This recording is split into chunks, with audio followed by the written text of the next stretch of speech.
अच्छा जी, बिस्मिल्लाहिर्रहमानिर्रहीम। आज जो पंजाब की सूरत हाल है, सियासी सूरत हाल, उसके ऊपर मीडिया की तवज्जो मरकूज़ रही और आपने देखा है कि किस तरह से पंजाब में सूरत हाल बदल रही है और किस तरह से इलेक्शनों से ये जो फरारी हैं, इन्होंने किस तरह से इलेक्शन से फरार हासिल करने के लिए क्या क्या तरीके अपनाए हैं। आज से चंद दिन पहले राना सनाउल्लाह, एहसन इकबाल, ख्वाजा आसफ, ये जो सारी बैटरी है, कह रही थी जी आप असम्बलियाँ तोड़ें, हम इलेक्शन कराने के लिए तैयार हैं। हम जब असम्बलियाँ तोड़ने की तरफ बढ़े हैं तो ये जूते छोड़ के भाग गए हैं। ये चाहे इस्लामाबाद का मामला हो, चाहे ये कराची के बलदियाती इंतखाबात हों और चाहे पंजाब और KP के आम इंतखाबात हों, मौजूदा हुकूमत जो है वो इंतखाबात से फरार इख्तियार कर रही है। पार्लिमानी जमहूरियत जो है वो वोटों के ऊपर है और अवाम के वोटों से जो जमातें भाग रही हैं उनको हुकूमत करने का कोई हक हासिल नहीं है। आज जिस तरीके से इन्होंने गवर्नर्स ने एक आर्टिकल 109 की खिलाफ वर्जी में एक प्रोक्लेमेशन जारी की और कहा कि आज ही 24 घंटे के अंदर ही जो है वो वज़ीर आला एतमाद का वोट लें, स्पीकर साहब ने उसको बिल्कुल सही तौर के ऊपर इंटरप्रेट किया और उन्होंने जो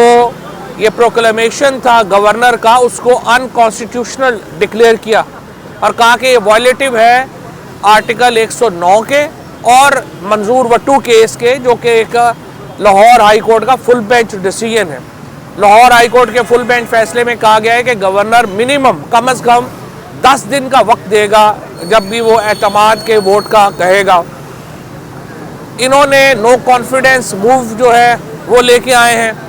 उसके ऊपर कल से कार्रवाई शुरू हो रही है। अब से थोड़ी देर पहले मुस्लिम लीग कायद आज़म के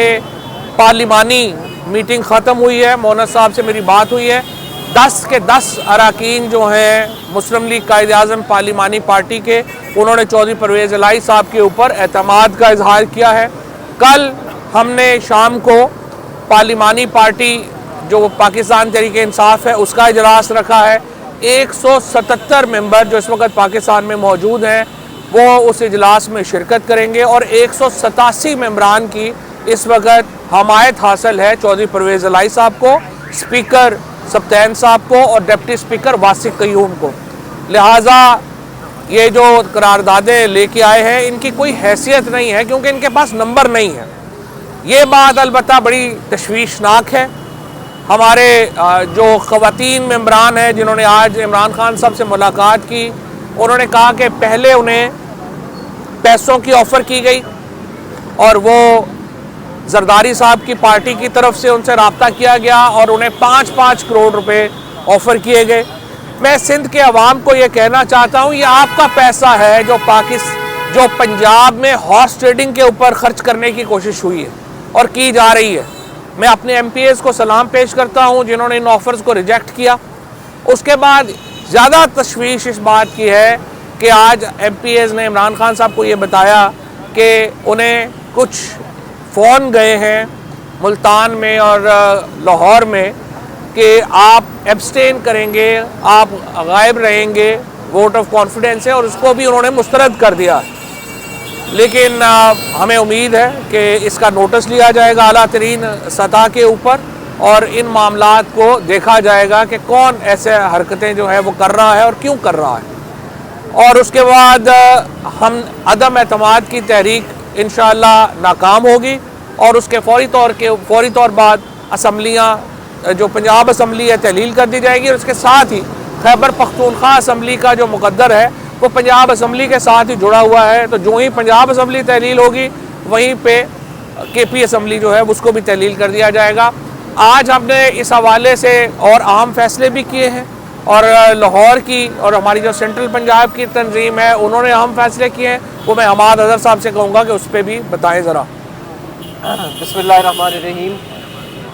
सबसे पहले तो ये कि ये जो पूरे मुल्क के अंदर एक तमाशा लगाया गया है और जिस तरह मारवाए आइन पंजाब असम्बली को मजाक बनाने की कोशिश की जा रही है, यहाँ पे पाकिस्तान तहरीक इंसाफ के मैंडेट की तौहीन करने की कोशिश की जा रही है, जिस तरह टेलीफोन कॉल्स आ रही हैं हमारे MPs को اور جس طرح زرداری راج کے جو پیسے ہیں وہ اب پنجاب کے معاملات کے اندر لگانے کی کوشش کی جا رہی ہے، پہلے بھی کوشش کی تھی، ناکام ہو کے منہ چھپاتے ہوئے رات کے اندھیرے میں واپس چلے گئے تھے، تو عوام جو ہے وہ اس پہ خاموش نہیں رہے گی۔ اور چیئرمین عمران خان صاحب نے فیصلہ کیا ہے کہ کل ایک بڑا زبردست اجتماع ہم اکٹھا کر رہے ہیں گورنر ہاؤس کے آگے، کسی کو غیر آئینی اقدامات نہیں اٹھانے دیں گے، اور عوام اپنے آپ کو دکھائے گی کہ عوام کیا چاہتی ہے۔ میری تمام اہلیان لاہور سے گزارش ہے کہ کل 5 بجے، ٹھیک 5 بجے عمران خان صاحب بھی خطاب فرمائیں گے وہاں اجتماع سے اور اگلی حکمت عملی دیں گے، وہاں پہ سب پہنچیں۔ کل ایک ضروری دن ہوگا۔ یہ ملک اس لیے نہیں بنا تھا کہ یہاں پہ اس طرح کا مذاق اڑایا جائے اداروں کے ساتھ، یہ ملک اس لیے نہیں بنا تھا کہ جب جس کے دل چاہے گھر میں گھس جائیں، جب جس کا دل چلے جس کو اٹھا کے لے جائیں، جب دل چلے، جب دل کرے کسی کے اوپر اس طرح کے الزامات لگانا شروع کر دیں۔ تو عوام جو ہے وہ بہرحال اس نے اب اپنا عوام سو موٹو ایکشن لے گی، اور کل ہم انشاءاللہ تعالیٰ پہنچیں گے 5 بجے۔ پاکستان تحریک انصاف کی لاہور کی ساری تنظیم جو ہے وہ تیاری پکڑے، ابھی ہم سارے ان سے رابطے شروع کر دیں گے، اور ایک انشاءاللہ تعالیٰ بھرپور طریقے کے ساتھ عوام خاموش تماشائی نہیں بنے گی اس سارے ایکشن کے اندر۔ بہت ہو گیا، گولیاں بھی چلا کے دیکھ لیں، ارشد شریف بھی اس دنیا سے چلا گیا، لوگوں کی عزتیں بھی اڑا کے لے گئے، لوگوں کے گھروں میں بھی گھس گئے، اعظم سواتی ابھی بھی حراست میں ہے، عمران خان کی ایف آئی آر نہیں کٹی، اعظم سواتی پہ 45 ایف آئی آریں کٹ گئی، حالانکہ اعظم سواتی جو ہے وہ طلبگار ہے انصاف کا۔ تو اب یہ معاملات ایسے نہیں چلیں گے، اب ہمیں کھل کے شاید بات چیت کرنی پڑے گی، اور انشاءاللہ تعالیٰ کل کا جو عمران خان صاحب کا خطاب ہوگا گورنر ہاؤس لاہور کے سامنے وہ بڑا اہم خطاب ہوگا۔ کارکنان تیاری کریں، عوام تیاری کرے، انشاءاللہ تعالیٰ وہاں پہ ہم لائٹنگ کا اور سکرینز کا وسیع انتظام کریں گے۔ ہمارے رضاکار جو ہیں وہ وہاں پہ مکمل طور پہ سیکیورٹی کی ڈیوٹی پہ تعینات ہوں گے۔ آئین اور قانون میں اس کی اتنی کی گنجائش موجود ہے جتنی گنجائش آصف زرداری صاحب کے اقدامات کی ہے۔ دیکھیے آئین بڑا واضح ہے، اسپیکر نے ایک رولنگ دی ہے، اگر آپ کو اسپیکر کی رولنگ پسند نہیں ہے آپ جا کے کورٹ میں چیلنج کریں گے۔ یہ تو کوئی، میں نے کل بھی کہا تھا، یہ کوئی فیصلہ آباد یا نارووال کا کوئی کارنر پلاٹ تو نہیں ہے نا جس پہ احسن اقبال یا رانا ثنا جا کے قبضہ کر لیں گے۔ یہ ایک آئینی پروسیس ہے، آپ نے آئینی پروسیس لینا ہے، اور کل اگر وفاقی حکومت کی طرف سے اقدامات ہوں گے، حماد اظہر صاحب نے بتا دیا ہے، عوام نکلیں گے، پھر عوام اور یہ معاملات ہیں۔ اسپیکر صاحب نے خط لکھا ہے، میں جہاں تک میں دیکھ رہا تھا، اگر اسپیکر صاحب نے صدر صاحب کو خط لکھا تو ان کا مس کنڈکٹ کے اوپر کارروائی بھی شروع ہو سکتی ہے گورنر کے خلاف، گورنر کو ہٹایا بھی جا سکتا ہے، اور اگر گورنر نے یہ حد کراس کی تو ان پہ آرٹیکل 6 کا کیس بھی ہو سکتا ہے۔ اور یہ اب دیکھا جائے گا کہ آئین نے جو حدود مقرر کی ہیں ہر ادارے کے لیے بھی اور گورنر کے لیے بھی اور وفاق کے لیے بھی، ان کو جو کراس کرے گا اس کے اوپر پھر اب آرٹیکل 6 لگے گا۔